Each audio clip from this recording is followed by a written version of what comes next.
Hey guys, unbox my birthday wig with me.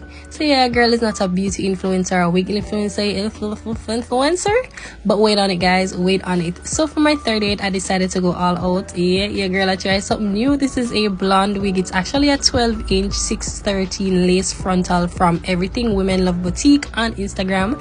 Yeah, I'm just gonna plug them because listen, the ear nice bad. So yeah, first thing, I took out the hair. It came in this nice little cute packaging. There was also a wig cap in there, must have. They never give me a comb and a spool and them something, but that's fine, we have those. There was also a cute little thank you note in there, as well as a how to care for your wig. Guys, let me tell you, this hair was so soft and lush. Let's look at this volume. I love how much body it had, and for a 12-inch wig it was pretty long. I'm pretty sure it's more than 12 inches. So I'm checking out the lace here, and it looks kind of pre-plucked. This lace, I'm not sure what kind of lace it is, so I'm gonna put my on like me a wig in